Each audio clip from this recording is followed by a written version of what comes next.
made them defend 20, 30 yards deeper. You know, Chelsea dominated possession in the final third. Every time they got the ball in midfield, Romelu was looking to pin Mings. You know, where is he? Was in midfield. Romelu was looking to pin Mings. You know, where is he? Was holding on to him. You know, rolling the ball in. Then he got the midfield players, Mount and Pulisic, we talked about in the first half, was very uncomfortable, making runs off him. Gives him a vocal point. He was a game changer. You know, we saw Thomas Tuchel there talking to Jorginho. It's not that complicated. What you did, mate, is you brought on your striker, your number 9, the man who everyone's scared of. And as soon as he come onto the pitch, game over. Yep, much more from Tim, Glenn and Darren to come, plus all the reaction, of course, from Villa Park. And reminder, we still have one more to go. We lost 3 games, but still highly eventful. 26 goals we're up to today. Manchester City 6, Leicester 3. Leicester were 4 down, got back to 4-3 as the champions win for the 9th game in a row. 5-star performance from Arsenal away at the bottom club Norwich. 3 goals and 3 points for Spurs against 10-men Crystal Palace. Wilfried Zaha sent off there. 1 win in 7 games now for West Ham. They were beaten by Southampton, who won for just the 4th time all season. And Chelsea, with those 2 second-half goals, winning at Aston Villa. Still to come, the Amex, Brighton and Brentford, locked on points from the same number of games, will complete the Boxing Day football. And, of course, Monday, Newcastle entertain Manchester United. So, as I say, in terms of City and Chelsea, it's as you were at the start of the day.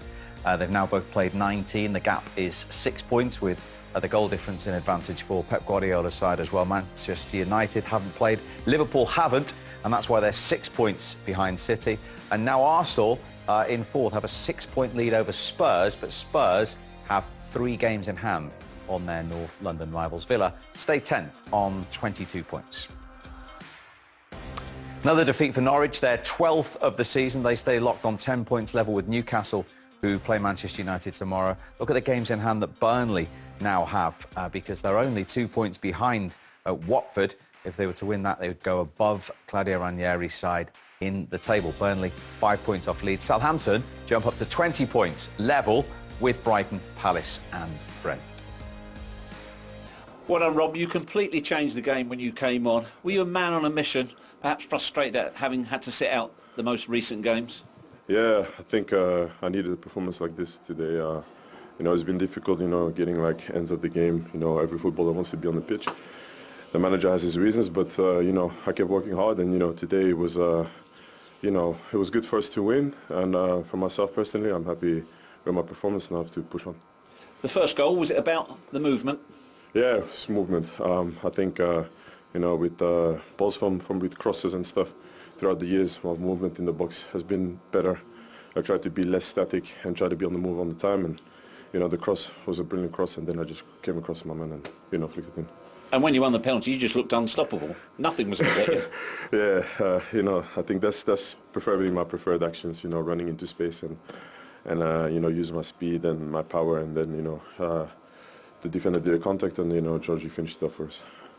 In fact, going into the game, you were 9 points behind the leaders, Man City. Was it vital you picked up all 3 points today? Yeah, I think we are the hunters now. It's clearly that, you know, the last results for us were not the best, and now we have to chase. Every game for us from now until the end of the season is a final. You have to treat them like finals, because every game in the Premier League is very difficult. But you know, today we won, and now we have to push on and, you know, keep chasing.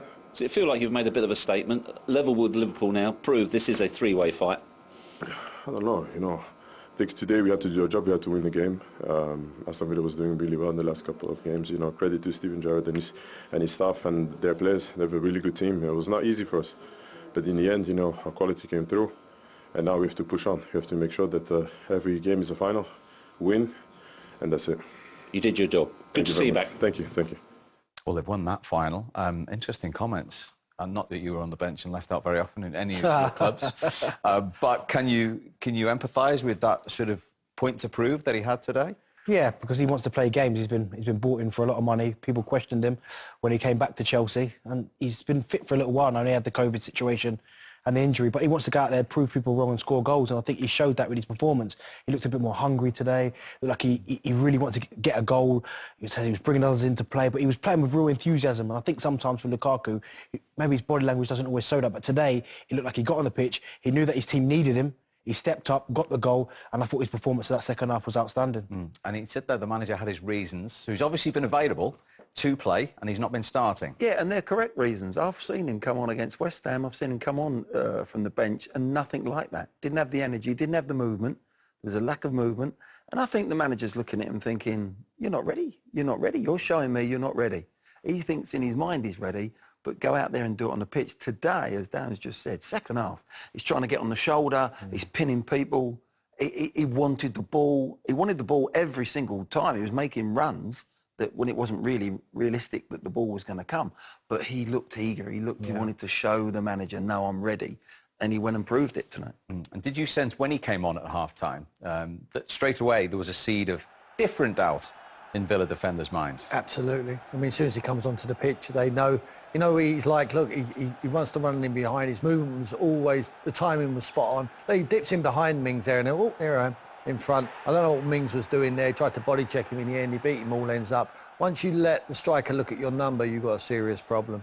But Romelu's movement, if he wasn't getting it when he was pinning him, he was running in behind. Now automatically they go deep. Now he can see his number. Now he can see the ball and it's in the back of the net, and Mings is hopeless to that. You know, he just could not deal with him. We saw with the second goal as well. He comes short. He runs him in behind. You know, if you try and defend high up the pitch with Romelu Lukaku, he can run you in behind. He's got every asset, I believe, to his game. He just needs to continue to play on a regular basis. I was really interested to hear that interview because obviously they're not singing off the same hymn sheet. You know, the manager is obviously not playing him for a reason. What Glenn has mentioned there. But once he gets away, you just can't catch him. I mean, phenomenal, cuts across there, just buying the tackle from Konze. He's almost saying to him, like, bring me down, I'll get a penalty for my team later on. And we talked, Glenn made a good point. I think I would have given him the pen as well, Glenn. You would have certainly done that, wouldn't you? Yeah, I think I would have done. You know, it was right. You know, they were still going to win the game if it was missed, but there shows great strength, and he knows what he's doing there. As Tim said, just holds him off, waits for the tackle, gets the ball on the outside of his body. Come and get it if you want. And I think I'd have given him the penalty. Jorginho's already had the one, right at the death of the game, and give him another goal maybe, and that would have set him on his way.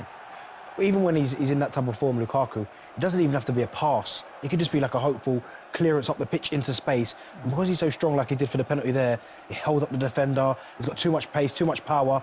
And as I said, he needs to put in these type of performances because I think if Chelsea got any chance of closing that distance between them and Manchester City, they're going to need him firing.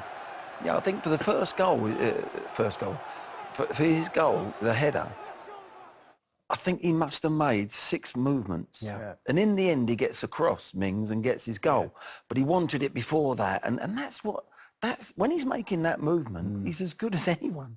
And that's why Chelsea brought him back. And that's what he was doing when he first arrived. I just think I don't know whether it was because of the COVID and the injury, he's had a little mind block where his movement stopped. But now, today, as I said, that was top quality centre-forward play. OK, let's hear from the man who hasn't been playing him and indeed introduced him today crucially at half-time. Here is the Chelsea boss, Thomas Tuchel. Thomas, what are your thoughts on that victory and how it came about? Well, it's a big victory. It's very hard to play here, and when you go 1 goal behind Villa Park, it gets even more difficult. But the reaction was very, very good. Mentality was outstanding. So a well-deserved win. We did not allow any chances, and we created a lot of big chances from possession and also from counter-attack. So job done, but yeah, we are worried. We have another injured players. We play with players, and we play against team who have no international duty. In some point it will catch us. How much of a game changer was the introduction of Romelu Lukaku? I don't know. For today it was a game changer, but do we both know that that we have the responsibility to do that? We let ᴅᴏᴀ play for 90 minutes because we need to change other players on the pitch. Who decides that? And so today he's the game changer, and maybe we do a big mistake here, letting players play from Corona and having 1 or 2 training sessions. But obviously they make us play, and so we play, and we play 2 more cup games, and we play against teams who prepare, who have games postponed, and who prepare 1 week these matches. Okay, it's like it is, but this cannot be the right way. You're taking the challenge on, so when you pick up all 3 points today, does that give you satisfaction? The change you Of made at course half it gives time us, yes, and what you changed but there's around not enough. as well. Yeah, but there's not enough changes for us. It's as easy as that. I mean, 5 changes were invented because of Corona. Whole Europe has 5 changes, but whole Europe has a winter break, and we play through. And on which shoulders we put it? On the players' shoulders. Okay, so this is the result. Now they make us play all the time. Even if we have COVID or something else, and now we have new injuries, and this will not stop. Well, you can hear his frustration, but it was a big day for Romelu Lukaku. And Glenn, you've been having a look at Chelsea in the first half with Pulisic compared to when Lukaku came on. Yeah, I mean, as we've been saying, it was a completely different performance from Chelsea. There's no doubt about it. This is the examples of there was nobody to hit. To get a cross in there, you had to be perfect. The ball had to be, you know, you're not having to hit an area, you're having to hit a spot on. And they're small lads, and Villa were coping. You know, they get to the byline here again, there's nothing to be picked out, really. It's a tough cross. Second half, of course, with Lukaku now, look, getting on the back of defenders. Oh, Darren, you're a little bit disappointed. Yeah, he didn't head that. I think he can get in on that one. Yeah. And then again, he's made that sort of movement that we're talking about, but he gets across the front of Mings. And it gave Chelsea second half an option to put crosses in the box. And I think that was why he was brought on.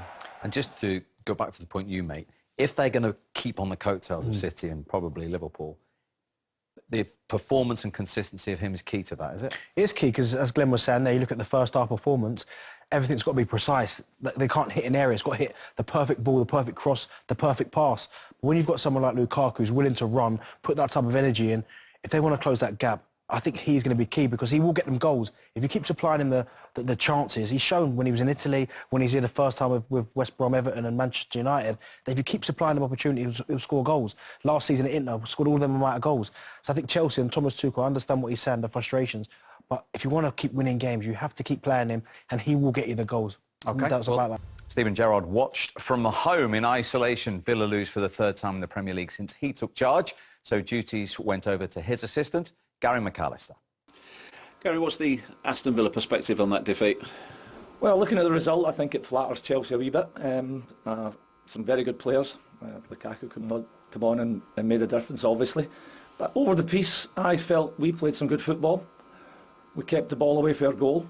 I thought we defended our 18-yard box pretty well. But then there was just the changes, and Chelsea came out on top. Particularly in the first half, was there nothing in it? I felt in the phases of play and the combinations of the way the game was moving, I thought we were better in possession at times. I thought some of our passing was exciting. Up into the last wee bit, I just thought the wrong decision was made, or we just lacked a wee bit of quality with the final pass and decision making. But the first half was good. I thought we started the second half pretty slowly, and we sort of sunk a little bit, and hence we lose that goal to Lukaku's header. As I say, Tim, 3 defeats under Steven Gerrard, but they have now come to each and every one of the top 3. The teams you'd expect them to lose to, they're losing to, but they've been competitive. I thought second half they wasn't competitive today. I think they've been competitive against Man City and against Liverpool. So, look, he's given them a lift since Dean Smith has left. I think it's a fantastic appointment. I think they'll give him money to spend. He certainly will keep them in the league this year. You know, last year they struggled a little bit, you know, at times. I think that he steadied the ship. I think he's the right man to take them forward. I think he keeps his powder dry in January, waits till the summer and brings some reinforcements in. I think that Stephen's as hungry as the owners there, and I think it's a really good match. And they did go ahead in this game, of course, with a slice of fortune. Yeah, it was obviously Matt Targett cross and Reece James' own goal. But no, they played really well first half. I thought first half they were really good. Unfortunately, they couldn't really test Mendy too much. Obviously, it was a bit fortunate with the goal, but you can take positives the way they played, the way they hurt Chelsea, as Glenn mentioned, getting them behind, causing them problems. But that's probably the one thing that will disappoint Gary McAllister, is that it didn't work the goalkeeper enough. And unfortunately, if you don't take your chances against these top teams, you ultimately end up getting beat. Yeah, one shot on target they had in the 90 minutes, and Target was involved at one end, and Matty Cash then at the other, wasn't it, Glenn? A rush of blood. Yeah, it was actually. I mean, this. I think Mendy should do better there. But ironically, they were trying to hit Chelsea on the break, and they get the goal when actually Chelsea had banked in. They had to, but here's the penalty. And I think if you look at this, it's a strange thing sometimes. Alonso's pass, because it's underweighted, actually works in Chelsea's favour. If it's a proper ball and he goes to the byline, he gets across him, but it almost tempted the defender, Cash, to make the tackle. So sometimes it's not always great to be spot on with your pass. But it's a definite penalty. It was just wrong decision. You're coming in from the wrong side. You know, you cannot make that decision to make the tackle if you're coming in on the wrong side in the penalty area. So frustrating, isn't it, for Stephen? I mean, he's sitting at home there and he would have called him everything apart from Matty Cash. You know, once Jorginho stands up, and he was always going to score, you know, he's so calm from the penalty spot. I think over the period of the game, you'd have to say they lacked penetration, Villa. I think they're going to have their day. They're going to get better and better under this manager. But Chelsea deserved it. Yeah, but plenty of positives overall in those 7 games under Steven Gerrard. Absolutely, and I said one of the biggest things you have to say is definitely he's got to find a way of getting Ings and Watkins to play together, because they can both on their own score goals, but can they do it together is the big question. OK. Darren is staying on. We've got one more game, of course. Glenn, Tim, thank you very much indeed for your company today. And, of course, we still... Can anybody out there